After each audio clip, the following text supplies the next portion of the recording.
Hello and welcome back to another video. I'm super excited this video because this video signifies this channel reaching 100 subscribers. And last I checked, actually it was like 104. But thank you so much for each and every one of you who have subscribed, and because that tells me you like the content and that you want to see more of it. I'm so super grateful. And I posted a while ago that when I reached 100 subscribers, I would do a video talking about my top 10 books. Now I will say book number 1 will never be usurped. It will be number 1 for the rest of my life. 2 through 10 will probably vary, fluctuate. Even the books that are on the list right now will probably fluctuate just depending on my mood. I am a mood reader, so that does kind of play into ratings.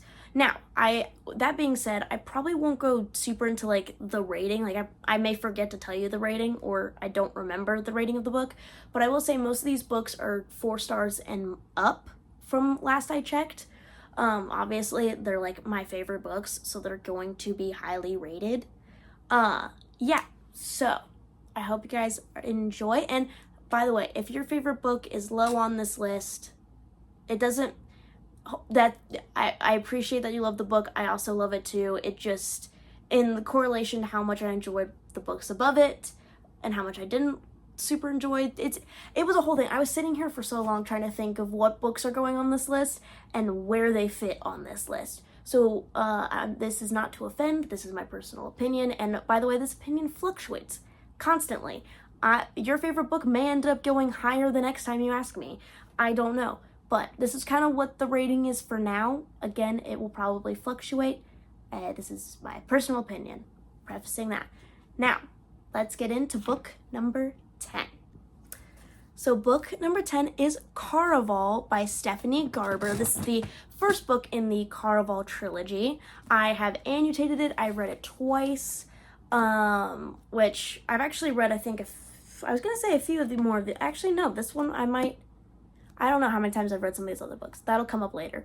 But I loved this book. This was my introduction to Stephanie Garber's writing style, which is very lyrical, very flowy, very magical, mystical. And I love Scarlet and I love Julian. And this is definitely my favorite book in the Caraval trilogy. I will say I'm not so much so a Tella fan. So that's probably why I really, really enjoy this book, and that I've actually reread it. I have not reread the last 2 in the trilogy, but it's so good, and the magic system of the Caraval kind of carnival, it's called Caraval, is unique and unlike a lot of things I've read. And honestly, I think this was the first ever like big, probably one of the first ever big book talk, book Instagram, booktube book that I picked up, and I was not disappointed. I definitely enjoyed it. Obviously, it's number 10 on the list. I didn't enjoy as much as I enjoy these latter books or hold as much nostalgia for some of these latter books, but it is amazing and I would recommend it, obviously. I mean, I recommend all the books on this list. I think what specifically stood out to me was Stephanie Garber's writing. It's why I like it so much, and the characters, the way she writes characters, and the amount of, like, clearly I love, like, there's like no tabs back here, but I've tabbed it. Like, I was so interested in it that I tabbed it. So when I read it the second time. So yeah, that is book number 10. All right, now on to book number 9. This one is probably purely nostalgia based, but it is The Maze Runner by James Dashner. This is my favorite dystopian, and yes, I have read The Hunger Games. That is a very, very, very close second, but there's something about The Maze Runner and how I felt when I read it for the first time, and just the way that this book is. I don't know how to explain it. Again, this one's probably purely banking on nostalgia. I've read the movies. I love the I watched the movies, not read the movies. I've watched the movies. They're great. I love Thomas as a main character. I could go into a whole video of talking about why I like Thomas more than Katniss as a main character. I love the fact that we get to learn everything new with Thomas in this book, seeing as he has no memories of his life prior to arriving in the maze. And I think that's one of my favorite things to read in books, is when you're discovering things with the character. I don't love knowing things before them, because then it makes me angry. But I love this dystopian. It's a YA. It's great. I love the characters in the found family in this book. Probably one of my first instances of found family. I mean, I read a decent amount of found family, I guess, before this, but it was like the characters that I really got attached to. I love Newt, I love Minho, I love Chuck, I love Thomas, obviously, main character, follow him. Teresa's iffy. That's a whole other video, though, too, if you wanted me to talk about my Maze Runner opinions, comment down below. But, yeah, I love this book. It's so good, and it made the top 10. So, it's number 9, but it's here. It's present on the top 10. So this is book number 9. Alright, book number 8 I actually don't own physically, so there will be a photo screenshot of the cover here. It is Red Queen by Victoria Avard. I actually read this book recently, and this book I remember is a 5-star. I picked it up because of the whole powerless Red Queen plagiarism thing that was going on. Clearly, you could clearly see that I have read Powerless, but Red Queen was, in my opinion, better written. I loved Mare as a character, and just kind of I guess I liked the more fantasy focus of this book compared to the more romance focus that Powerless is. But enough of Powerless. Red Queen was really interesting, really intriguing. It was like a good, cool mix of dystopian fantasy with that subplot of romance to it. The magic system I enjoyed. I mean, there really wasn't anything about this book that I didn't like. Clearly, it's number 8, so there are books that I have read that I've liked more, but obviously specifically in this instance for Red Queen, there wasn't really anything in it that I didn't like. I felt bamboozled at the twists. The twists and turns were where I was gripped from the get-go. It was great. It was a great read.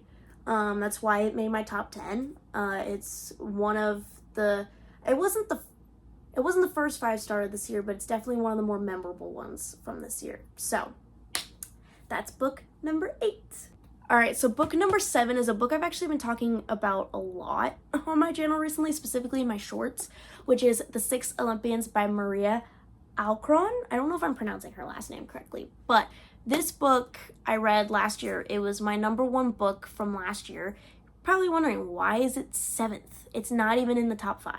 Because I was, compared to all the other books I'm going to talk about, it makes sense to be here. It is a Greek mythology retelling, and yeah, it's published by an indie author, which I think really lends itself to being so cool, because it's like, oh yeah, this isn't a traditionally published author. She did this kind of a lot more on her own, and I do really enjoy it. I love the multi-POV of this.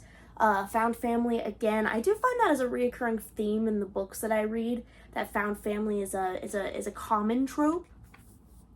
Yeah, I mean, I'd say for fans of Percy Jackson, if you want to read something that's Greek mythology but a little bit older than Percy Jackson, because, you know, that's meant for, like, middle schoolers, I would definitely recommend this. It really kind of fed into the Percy Jackson lover in me, and it is reminiscent a bit of the Heroes of Olympus one, because this one's multi-POV and so is that one. So yeah, I love this book, gave it 5 stars, great read. I've been recommending it a lot because I want to support my fellow indie author, and yeah, it was a surprisingly good read, which is kind of funny. It was surprisingly good. I think that's why it's made it onto this top 10. So this is book number 7. Okay, book number 6. So before we get into my top 5 books of the current season, I guess, number 6 is A Good Girl's Guide to Murder by Holly Jackson. So this one and Six Olympians I was very heavily debating on, because I'm like, they both kind of, it's hard to compare a fantasy to a thriller mystery book, but this was, I think, my first 5-star book of the entire year, and I stand on that. This book was so good. The twists, the turns, this is my first ever Holly Jackson book. I mean, it's great. It's a phenomenal read. I obviously recommended. It's on my top 10. It was recommended to me by a friend, and I will be eternally grateful to her for this. Getting me obsessed with Holly Jackson and her writing style. It's so unique, and I love Pip as a character. Her journey throughout this was so interesting. I was hooked. I had so many hunches as to who did it, who done it, but I couldn't predict it. And I was with Pip every step of the way. I was rooting for her, and I was rooting for her friendship with Ravi. And is it Ravi? Yes. When I heard myself say Ravi, I thought of Jesse for a second. I'm like, am I confusing things? No, it is Ravi. It was so good, and I ate I've read The Naturals, which I would say these kind of fall into a similar category. Not like similar plot, but similar category, which sadly The Naturals did not make it onto this list. It's definitely in my top 20, but I feel like A Good Girl's Guide to Murder was definitely a win here for book number 6. All right, so now we are into my top 5 books.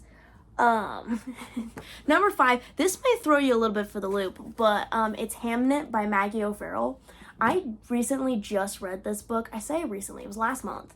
I read this book last month and ate it up. It is a historical fiction based on the story of Shakespeare writing the play Hamlet, which was based off of his son Hamnet, who, you read this on the back, it's during the Black Death Plague, and you get multiple POV. The way this book was written, this book got 5th place purely because of the writing style of the author.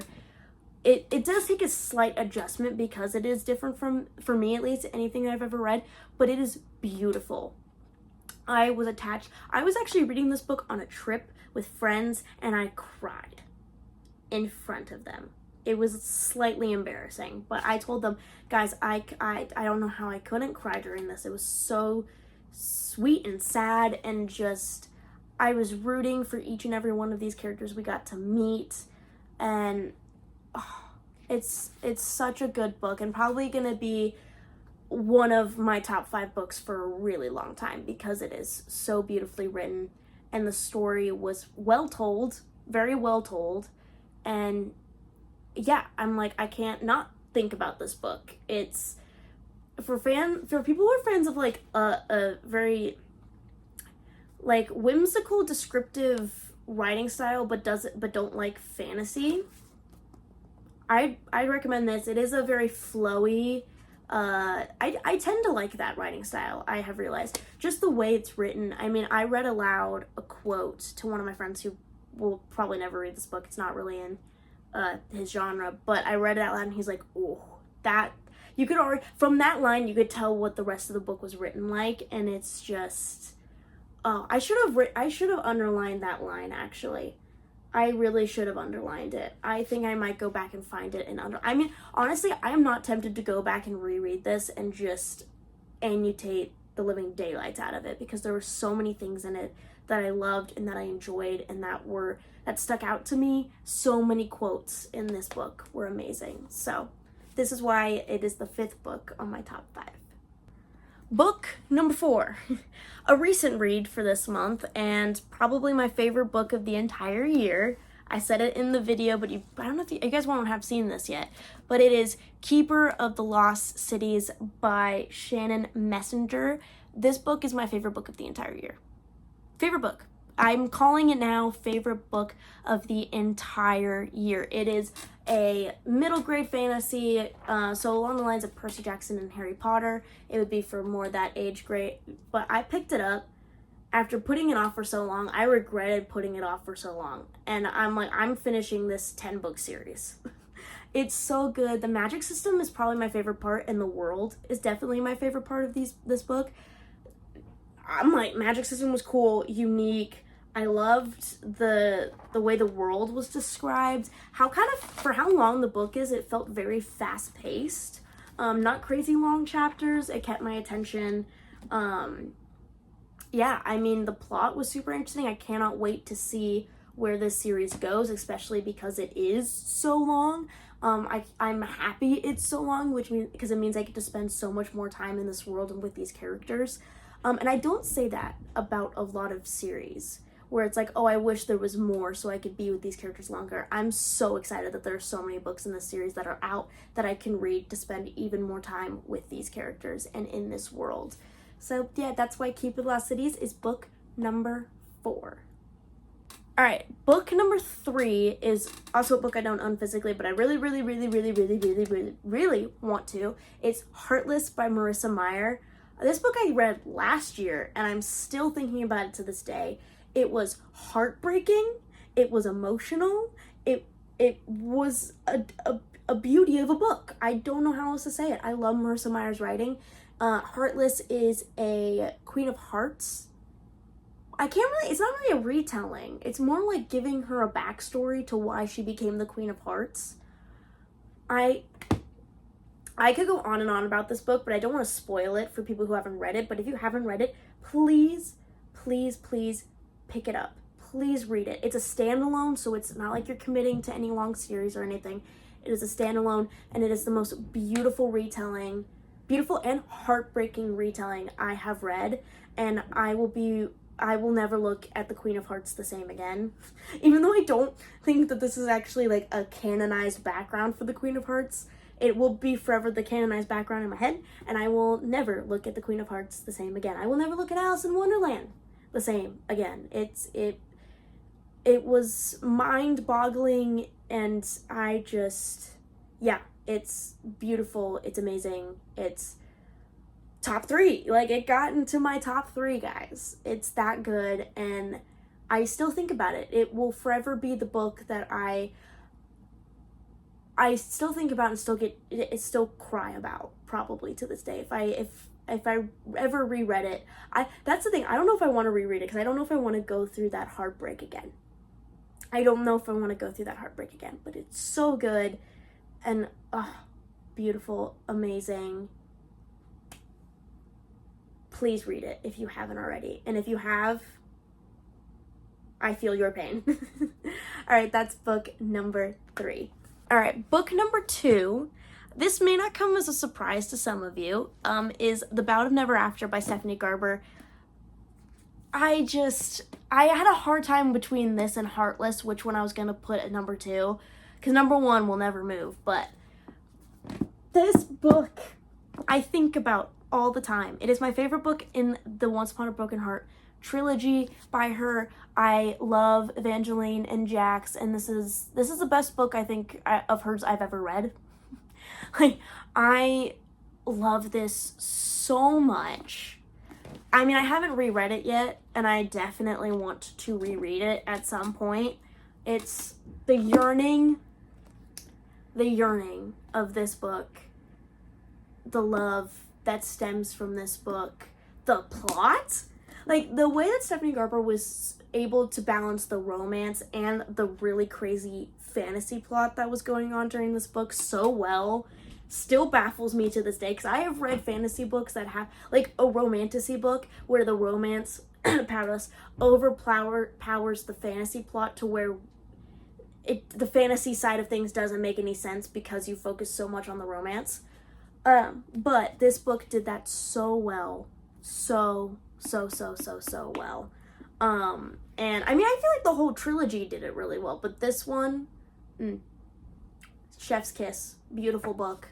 And I cannot wait to reread it. I cannot wait to reread this book because it is absolutely amazing and beautiful. And again, I've already raved about Stephanie Garber's writing with Caraval. I don't feel like I had to rave about it again. It's such a whimsical book, and it's so good. If you haven't read Caraval trilogy, I recommend reading that first, and then pick up Once Upon a Broken Heart, because you will not be disappointed. That is book number 2. Okay, book number 1 is not a fiction book. It is a nonfiction. And this book will never be displaced. It will be number 1 forever.